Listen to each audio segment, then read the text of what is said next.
Mhm. Welcome to the Mental Health Hour, and welcome to episode 101. Yeah. It's like starting fresh again, right? Yeah, right back to number one. Uh, Michael Joseph Murray, good to see you. And Naomi Hattie, thank you for the 20 months. 20 months. That is awesome. Uh, tonight, tonight we are looking at guilt and shame again. Guilt versus shame, guilt and shame, guilt. What's the differences? What's it?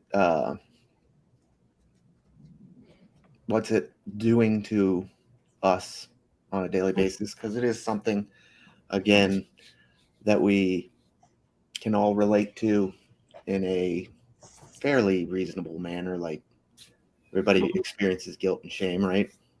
Oh yeah. Um, so, what's the difference between the two?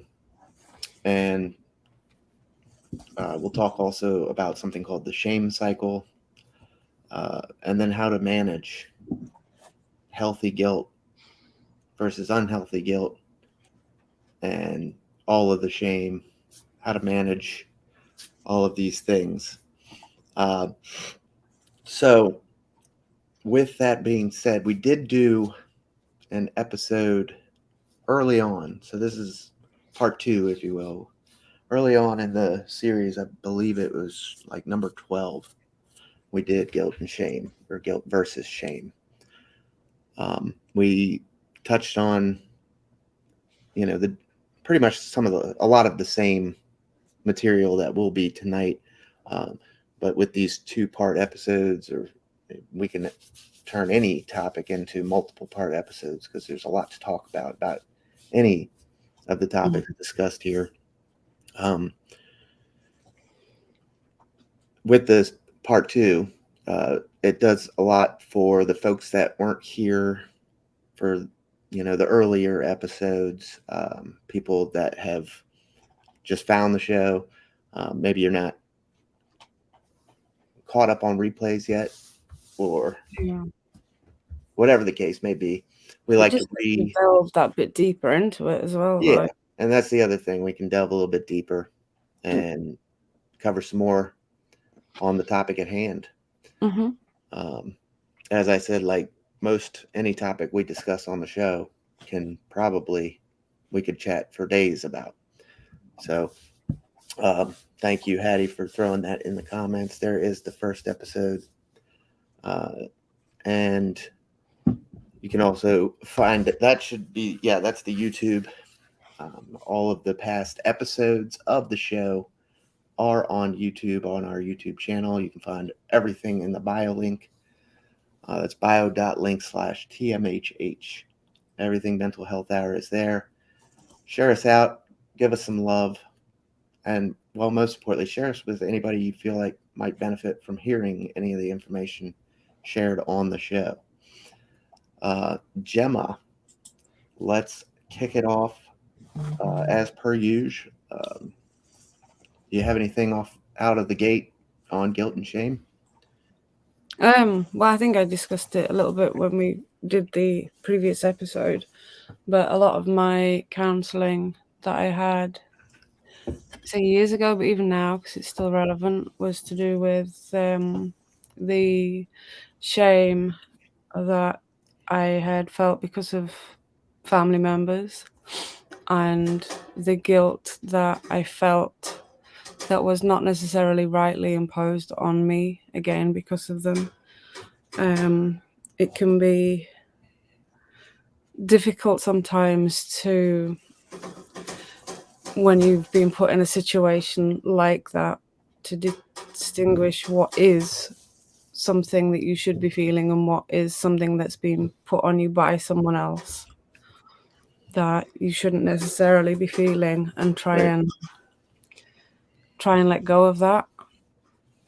right, So yeah, I did a lot about that, um, with that. But then there's a lot of Things like we've discussed about body shaming and things. I've had a lot of that to deal with, and feeling the shame that I felt because of having a physical disability, some of which you can't see, some of which you can, and trying to come to terms with that as well.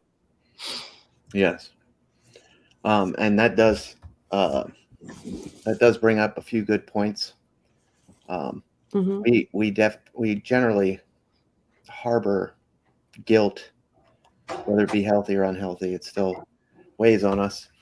Um, More so, the unhealthy is the detrimental, obviously, but a lot of it can be, um, you know, the root of it is from our own insecurities, which I don't know that you can necessarily get around that. We all have insecurities. It's completely normal to have Hmm. insecurities, and especially if you're dealing with physical impairments, uh, alcoholism, um, or anything of the sort, you're gonna feel, and like I said, it's normal to feel a sense of insecurity about, whatever it might be that you have going on in your life.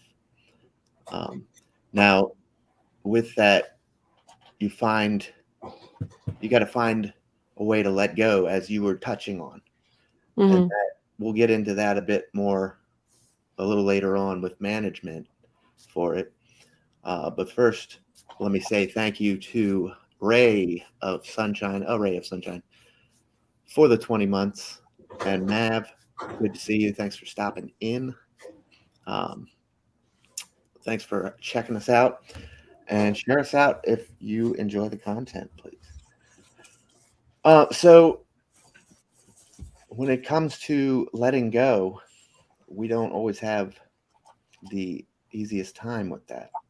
Um, Mm. it's, it's our insecurities that kind of breed this shame, and it doesn't also necessarily always have to be about you, or something that you harbor or something that you carry around.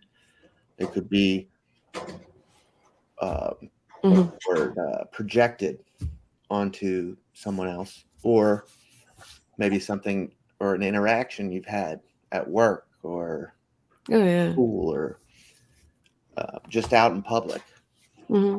that can bring these to light. Eric, good to see you. How you doing? Uh, as always, if you have any comments to share on the subject of guilt or shame, please feel free to drop them in the comment box, and we'll touch on those as well.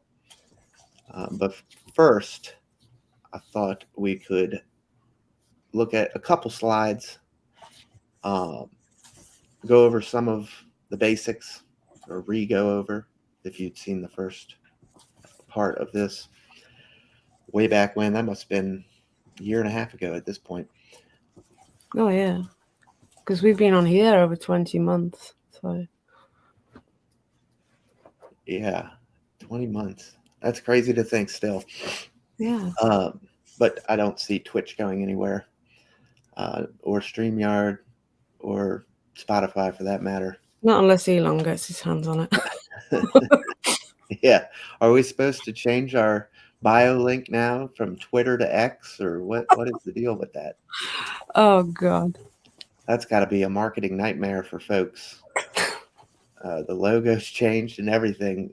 People have that on their business cards. They have it on their everything about their companies. You own a company. You got uh, Twitter probably, so you Yeah. put all your socials out there. Luckily, for us, it's probably just changing an icon on the bio link, but Yeah. and all of that change done without any guilt or shame on the part of Elon Musk. Yeah, some people just don't feel any, that's the thing. There's the people that feel it, like, so easily and feel the guilt and things, and then there's just people that go by in life doing what they want to do, fuck anybody else that gets in the way, Absolutely. and don't feel anything, just like that. That is the long and short of it. Hmm. You have to stop guilt before it becomes PTSD. It is a good point. Yeah. It is one of the markers that can um, trigger, or when you get diagnosed with PTSD, as we've discussed, you have to hit like a few markers in 4 different categories, I believe it is. I have to, it's been a while since we've talked about that, and I used to remember the Mm. numbers, but it's not an easy diagnosis to get. It's, And it has to be over a certain length of time as well. It can't just be a short-term thing. It has to be so many things over so many months. Yeah. yes, and thank you, Shirley, for the 100 bits. Appreciate that.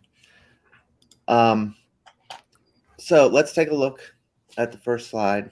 It'll break down the differences between guilt and shame, how they are quite similar, but there is a definite what's there's a definite delineation between the two Hmm. that make them their own separate entities and their own separate mental health nightmares at times. So let's take a look. Um, just a quick rundown of. Yeah, it's like so many things we've discussed. There is a connection between things, but there's also like, yeah, a very obvious difference as well. So shame is a negative feeling about who you are, makes you feel like your actions mean you have bad values. X, I'm a bad person for not knowing how to control my drinking, and can contribute to low self-esteem and keep us stuck in unhealthy cycles. So it's just a few examples of shame. And then some guilt, a negative feeling about your behavior, makes you feel like your actions fall outside of your good values. I feel bad about how my drinking habits have hurt myself and others, and can be helpful as long as it's translated into taking action, like changing habits or making amends. Right. Um, and that a lot of that boils down to doing, or the work I did in my step work for the 12 steps of Alcoholics Anonymous. Um, good evening, Jim in Chicagoland. Thanks for the 50 bits. Appreciate it, buddy. And hello to Tony D checking in from the Nonsensical Nonsense podcast. Good to see you. Thanks for stopping by. Guilt and shame tonight is what we're discussing. If you take a look here, as Gemma has just gone over, the the meat of it, I think, is the first, the top of Mm, each category. Shame is a negative feeling about who you are. Guilt is a negative feeling about your behavior. yeah, yeah. That boils it down pretty good. So guilt is more action based, and shame is more internalized. Uh, Hmm. whether you're what's a good example here, Gemma? Like a body dysmorphia, right? Yeah. So like the guilt can be feeling bad about something you've done. Um, like just an example of something from literally the other day. I felt a bit of guilt because Thomas he'd done something he shouldn't have done, and I snapped at him and said no, and I told him to go to his room. And I'm thinking to myself afterwards, should I have, like, you can sometimes feel that, or it can be anything. It's just feeling guilty about something you've done, or like it's a behavior that you've done, Yes. and yeah, shame. I have body dysmorphia, and a lot of that is shame about my appearance, about the way I physically look, the way I physically am. So yeah, that they can be tied in with each other quite well. Yeah, and I can easily say the same thing in my story of alcoholism, and the examples they've used on this slide pertain to drinking. Shame, the example they use is I'm a bad person for not knowing how to control my drinking. Hmm. I was definitely ashamed of. It's a shameful thing to not be able to control something about yourself. It's not like a cop out kind of deal. It literally had control of me. I couldn't say no. There was many a times I thought to myself, "There, I am not drinking today. I I don't feel good. I don't want to drink. I don't have any desire to see the stuff." And your brain takes over and says, "The hell with what you want." And the next thing you know, you're downstairs opening a beer, uh, completely against your will, your free will. That's why we say willpower is trash sometimes, because willpower is not, while willpower has its place and willpower can be a good tool, it should not be solely relied on. And then on the other side of the coin, you got the guilt. Their example being, I feel bad about my drinking habits have hurt. I'm sorry. I feel bad about how my drinking habits have hurt myself and others. Mm. That's definitely, I can relate to that 100%. Um, Drinking was priority number one for a long time. And that in itself hurts people that you love, hurts people that you care about, hurts people that should be more of a priority in your life than alcohol. And I was too blind to see that happening. Uh, so, yes, while this was going on, I was convinced there was no problem, of course, but all this shame and guilt over it mounted up. And it's a vicious cycle of now we're drinking again because we got to suppress this and self medicate this shame and guilt, among other things. Um, and it's a never ending circle. You got to break that chain. Well, let's move on to the next one here, and talk a little bit on guilt by itself. Now, this is examples of healthy versus unhealthy. And Gemma, if you want to read this one Uh, side by side, so do the healthy and then the unhealthy, for what is it, and then go to when do we feel it. Do the healthy. okay, yeah, okay. So, healthy versus unhealthy guilt. What is it? So, a feeling of discomfort about something we've done that is objectively wrong. A feeling of discomfort about something we've done against our unrealistically high expectations. That's the unhealthy feeling. Yeah. And then when do we feel it? Helpful guilt is caused by actions or behaviors that break objective definitions of right and wrong. Unhelpful guilt is caused by actions or behaviors that break our personal standards or internal, external expectations. Why do we feel it?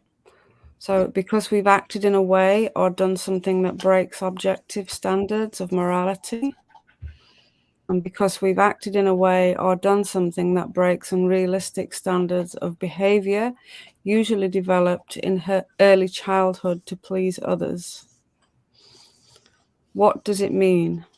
Healthy guilt allows us to seek forgiveness and give us an opportunity to rectify something wrong. Healthy guilt resolves as we repair the damage, and it can be healing. Unhealthy guilt leads to emphasized self punishment and remains present until we give in or make an effort to correct irrational beliefs. Right. And then, how can we work with it? So, number one, face the behavior that hurt self or others. Two, take responsibility for actions. Three, seek forgiveness from yourself or others. Number four, change destructive behavior attitude. that caused the harm. And number 5, take opportunity to heal the relationship with yourself or with others. And those 5 are all healthy ways. They're the healthy ones. And then the unhealthy ones, number 1, separate and resolve healthy guilt. Separate and resolve healthy guilt before uncovering unhealthy guilt. Number 2, practice self-compassion and work to understand your own strengths. Number 3, seek connection with healthy support. And number 4, recognize and implement healthy boundaries. Separate. It's not, I didn't even throw any hard words at you tonight on these slides. What did I say? The The first one, yeah, separate. Oh, and it's a British slide too, because you can tell by the spelling. I've been on a kids trip all day, surrounded by 60 to 100 kids. My head's just. That sounds fun. Yeah, I'm tired. That sounds like a lot of fun. So, looking at this, you have healthy guilt. What is it? The feeling of discomfort about something we've done that is objectively wrong. Mm-hmm. Right?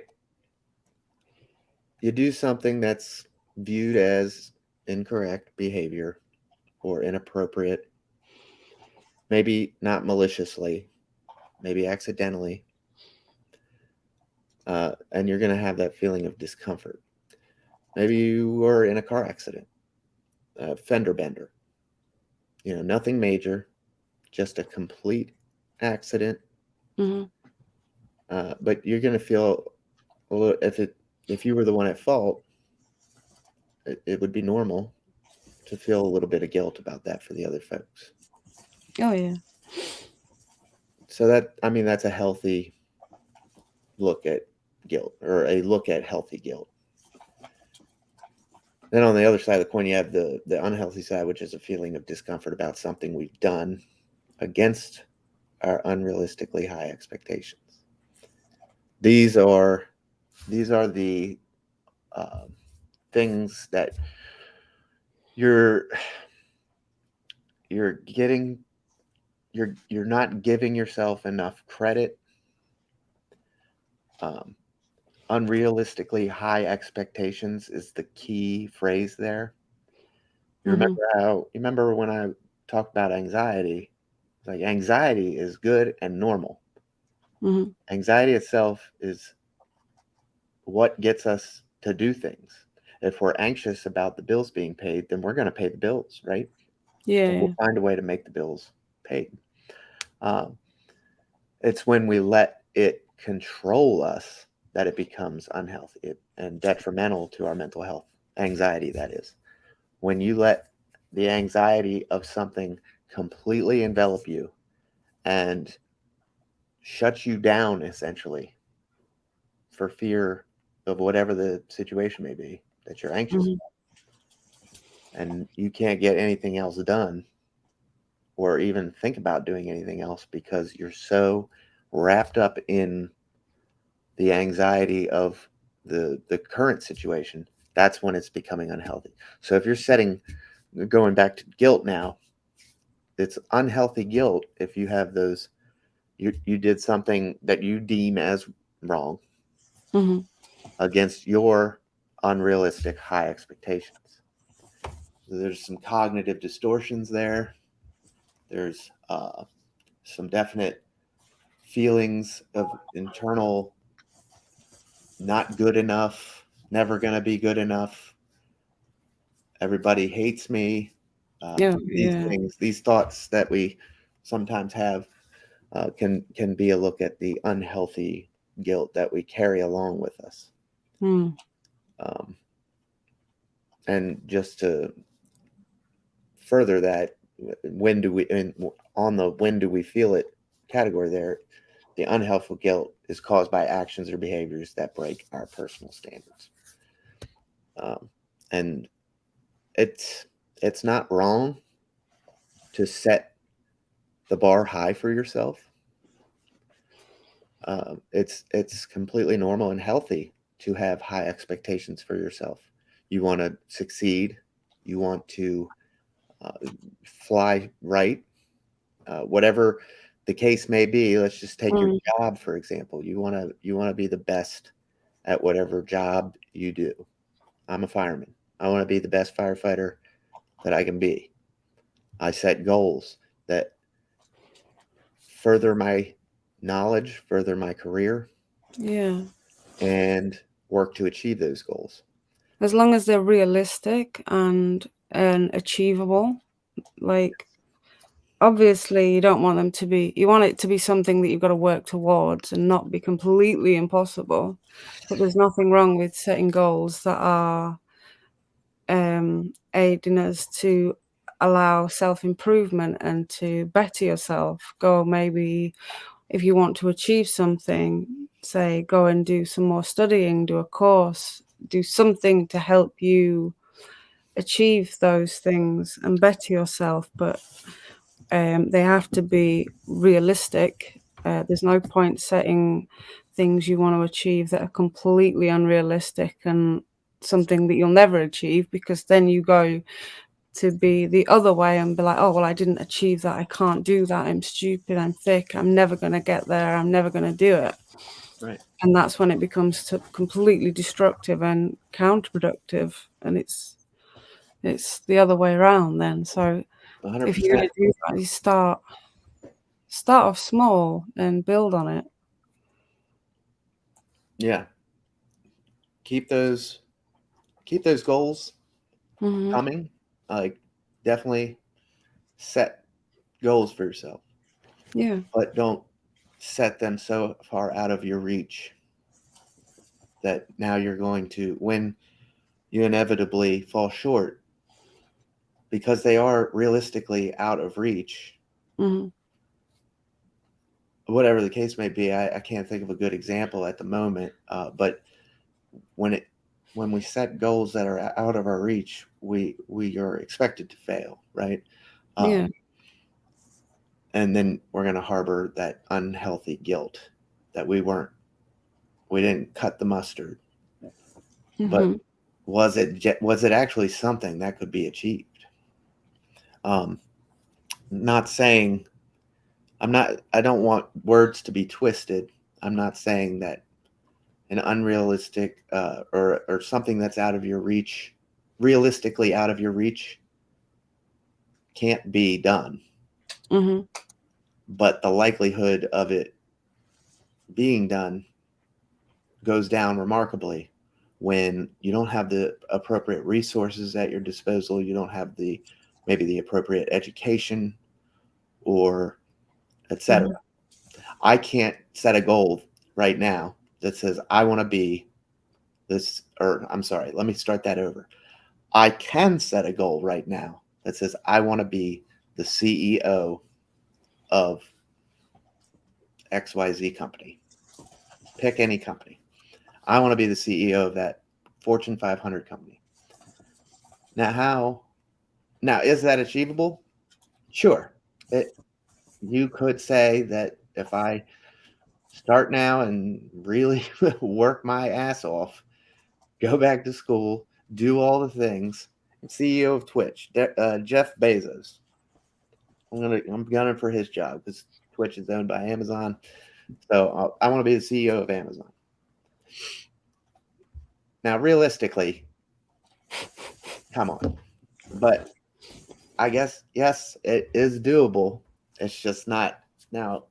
I'm setting myself up for failure. Essentially, I wanted to kind of clarify that with something that's so out of bounds that it kind of makes sense, because I don't want it to come off like I'm saying that you can't achieve every goal you set. We're talking about the unrealistic things here. Mm. Let's move forward to the next one here. Another guilt versus shame look alike. Just follow the arrows there. Oh, yeah. So we have guilt versus shame. So, for example, if you were given a task to do and you made a mistake, and that mistake impacted someone else and their results, The guilt response, I made a mistake, I did something bad. The shame response, I made a mistake, I'm a bad person. Important to remember, we are human, we all make mistakes. It is unusual to make mistakes on purpose. We can learn so much from mistakes. This is much more helpful. This is a much more helpful perspective.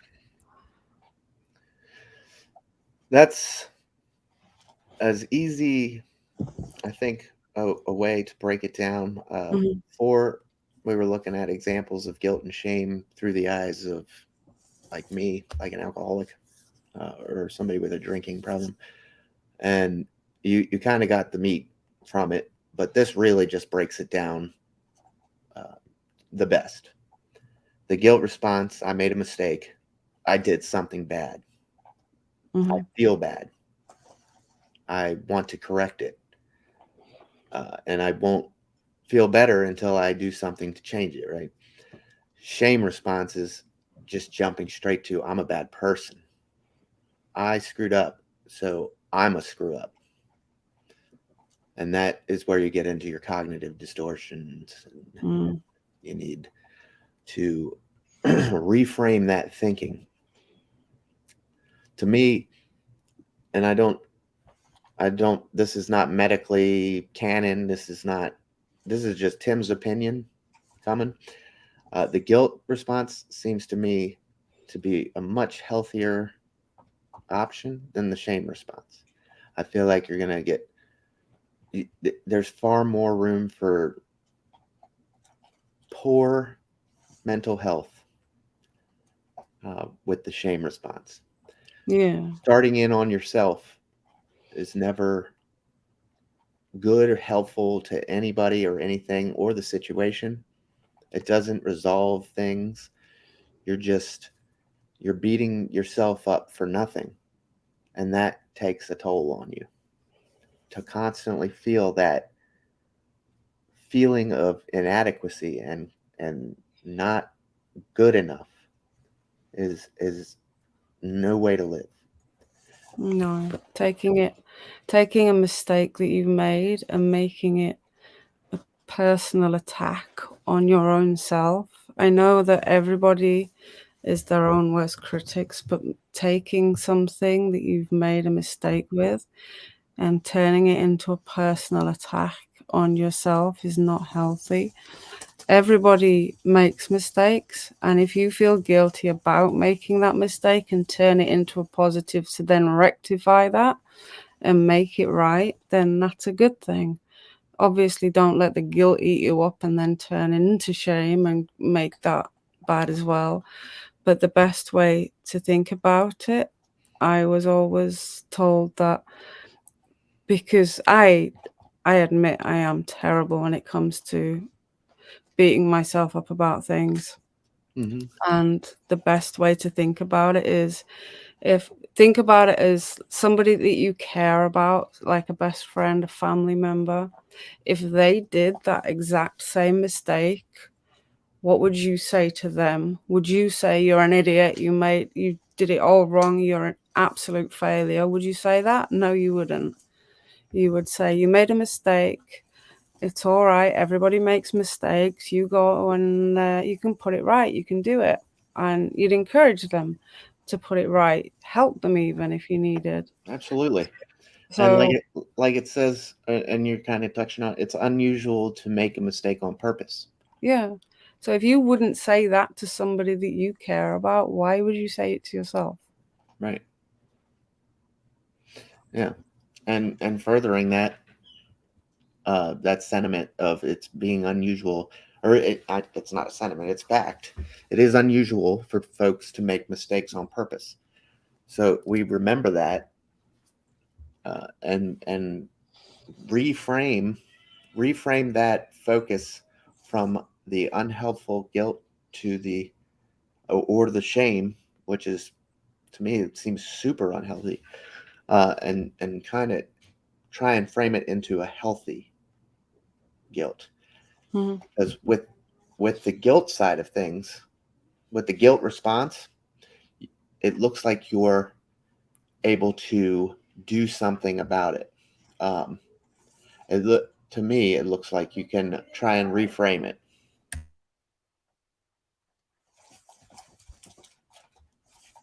Yeah. With the shame response, you're just starting in on yourself, Mm-hmm. and you're unlikely to change that. You're unlikely to make the changes necessary, versus feeling guilty about something. You want to correct it. Like Jim's saying here, acknowledge your mistakes and don't become a sponge and absorb your fault. Admit the error, correct it if possible, and move forward. Yeah, If yeah. possible, correct it. Not everything is correctable. If I fender bender somebody and um, I can't fix their car, I can give them money, insurance. Yeah, yeah. That's about as much as I can do to mitigate the situation on Mm-hmm. my end, is pay for their damages. Mm-hmm. But I'm still going to feel bad, especially if it was my fault and I was doing something dumb like looking at my phone or just not paying attention. Yeah. So correct it when you can. That's taking action, and Using it action for is needed. using it for personal development rather than personal attack. Action is needed and necessary to reframe Mm-hmm. a negative to a positive. Yeah. All right. Before we get into shame cycle, let's take a look at this video you found. Gemma has sent me a video clip. It's about 4 minutes on shame, Mm-hmm. and we'll take a look at that now, and then we'll talk about shame cycle. So let's send it over to this video here.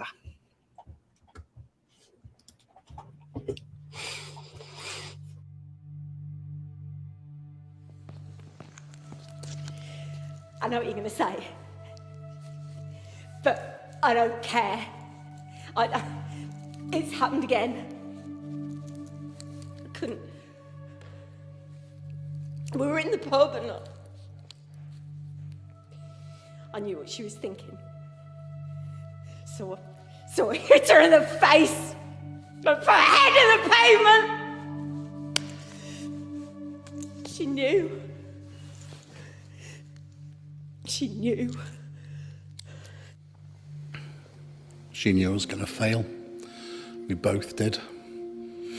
So I don't engage in the office. And I get 50% of the bonus that everybody else gets.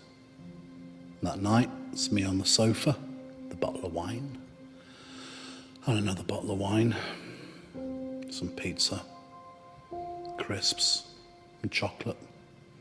And I wake up about 4 o'clock in the morning, surrounded by empty bottles and wrappers everywhere, just the same as always.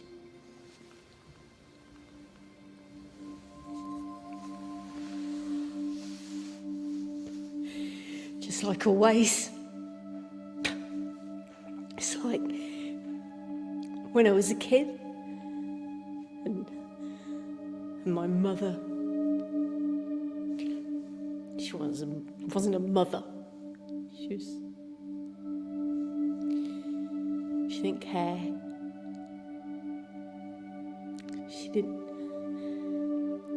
She always took his side.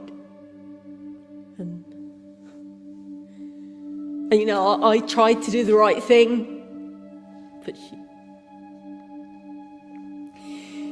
she made me retract my statement.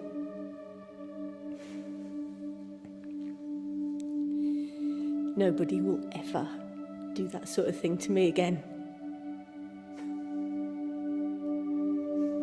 She didn't care.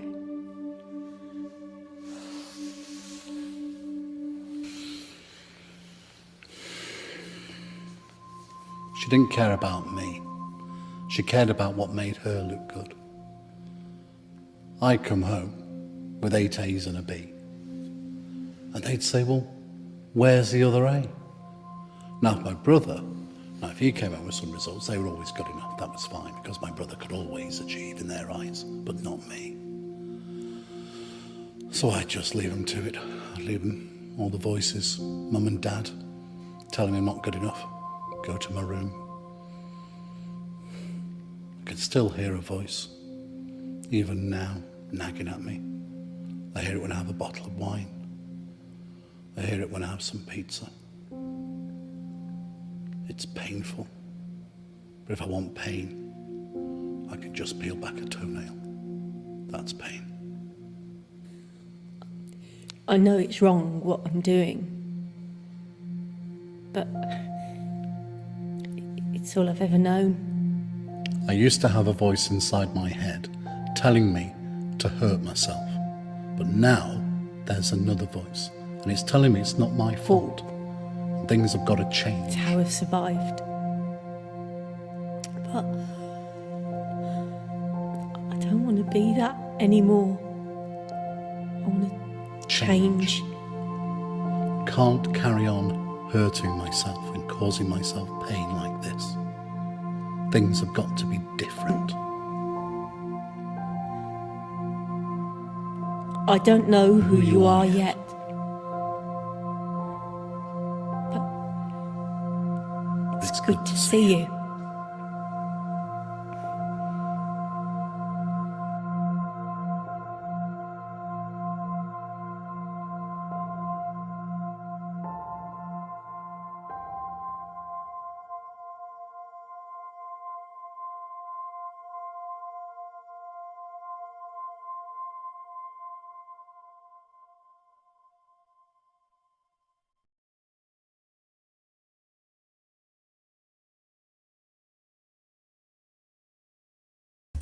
I gotcha. You got me then. Action, as we were just talking about there. It's taking some action, reframing, and wanting to be better. That certainly helps. You need to have the desire, the want, and yes, that was a very good video, and that was sent to Gemma on the topic.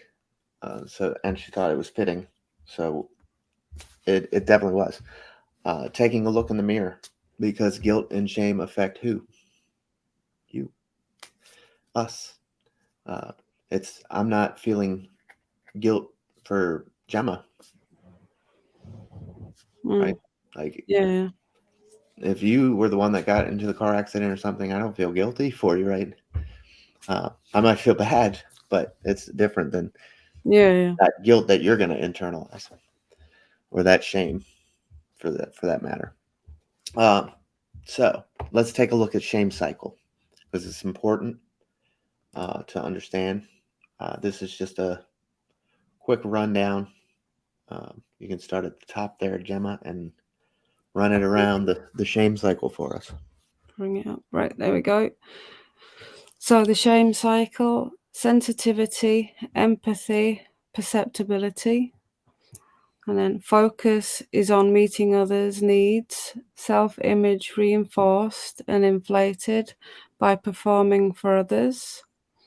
And then repression of self-needs.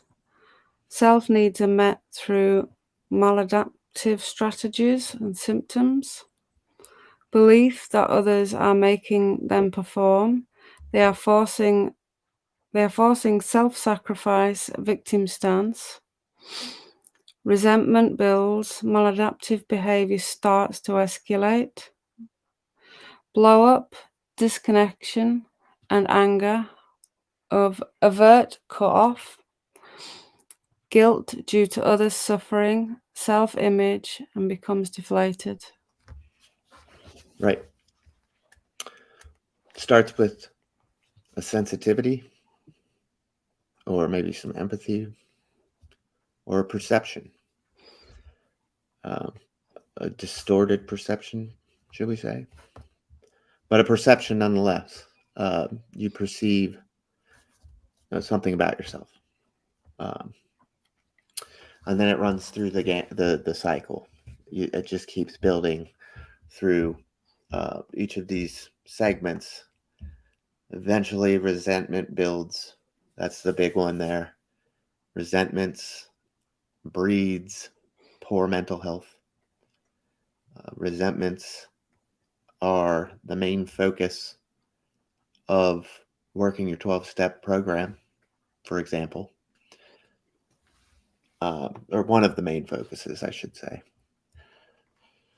And continuing success in a strong 12-step program is the maintenance steps, 10, 11, 12, by recognizing resentments and cutting them off. That's what that's saying there about averting cutoff. You hit the blow-up stage. So the shame cycle comes full circle, obviously. It's a cycle. And then we eventually wind up at the blow-up stage, where there's not room for recovery at that point. You can recover early on. You can recognize what's happening. You can recognize what's going on inside of you. You can say, this is classic shame that I'm feeling right now. I do this to myself all the time.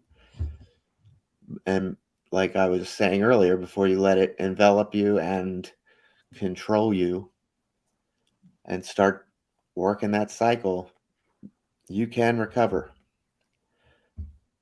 When you hit the blow up stage, it's done. You can't recover from that. Now you're doing things that are not of best judgment, probably, and you're not doing anything constructive. We'll put it that way. When you're at the blow up stage, you're not going to be doing anything productive or constructive to remedy, mitigate, or somehow better the situation. You have anything on that, Gemma? No, I think you've covered most of that, to be honest. Right. So, I mean, that's important to talk about because, like I said, recognition is a key part of bettering any situation. Well, it doesn't even take guilt and shame out of it. Anything that you're struggling with or dealing with, you have to first recognize what's happening before you can take steps to better. I had to recognize that I had a drinking problem before I could ever think about sobriety. It just was not going to happen as long as I kept telling myself that there was no problem to be solved. That's step one. Understanding you have a problem. Mm-hmm. That's out of your control and you need help. And only you can do that. Nobody can do that for you. So, yeah, with step one, I always, and a lot of people, not wrong, a lot of people see it as admitting you have a problem. Mm-hmm. But I like to look at it more as recognizing that you have this problem and acknowledging it and wanting to understand it. Because like I said, I couldn't move forward until I came to terms with it. But then the desire to understand it and why and what was going on in me that made me this way and not able to control an aspect of my life. That's when I was ready to start working on step two. And you have to come to that realization. So it's a lot more than just saying I have XYZ. There's something here.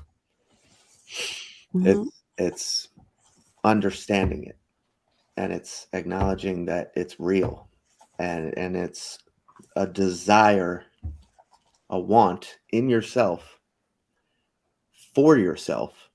The biggest part of that I left out is for yourself, not for somebody else. I don't want to. Yes, I have a problem, but I'm going to stop drinking for my wife. Mm-hmm. Well, that's great, and yes, you You can have your higher power in place, whether it be the tree out back, like I said, or whatever, God, whatever the case may be. You're still doing this for you. You Mhm. want to better you, right? That's kind of what they were touching on in the video. Yeah. Yeah, yeah. All right. So how do we manage our guilt and shame? Just a short little slide. Yeah, let's get that one up. Okay, so how do we manage our guilt and shame? If you feel guilty, reflect on your behavior. If you determine that your behavior was problematic, apologize for the harm you may have caused and commit to changing. If you feel shame, this means you're perceiving yourself as having less oh my god, Inherent. less inherent worth than others. It had to get me on one, didn't it? You're judging yourself as less than. Shame is a red flag that you're buying into an illusion. The illusion that some individuals are more worthy than others. Shame is also an indication that you've lost touch with your compassion for yourself. That's the long and short of it there. Um, guilty or guilt can be reflected on. It can be mitigated. Uh, you can you can do something about it, and maybe it'll. And sometimes that the healthy guilt will fuel us to do something productive, constructive, or Mm-hmm. better about it. Um, Shame is that red flag, as it says there. It's an illusion. It's a Mm-hmm. perception, and it's it's going down the rabbit hole of nothing good, unless you can Yeah. recognize it and cut it off at the pass and tell yourself that this is not worth this much of my energy, um, to try and rectify the situation before it gets out of control. Oh yeah, the sooner you can sort that out and get some sort of help before it spirals out of control, the better, because then you're going into other territories of like PTSD and all a whole heap of other things. You can Yep, like body dysmorphia, or depending on where the shame is and things. Yeah, it can get really, really bad. absolutely. So if you're recognizing any of those things, um, you don't have to do it alone. You can get help um, to try and overcome this so that it doesn't get to the point where it spirals completely out of control and then you end up with other things as well. Hmm. Perfect. That's it. That's all, folks. That is Guilt and Shame, part 2, second look Mhm. at it. I hope you enjoyed our takes on the situation, some of the slides that we presented, and yes, all of those slides and the video, the link for the video will be posted in the Discord.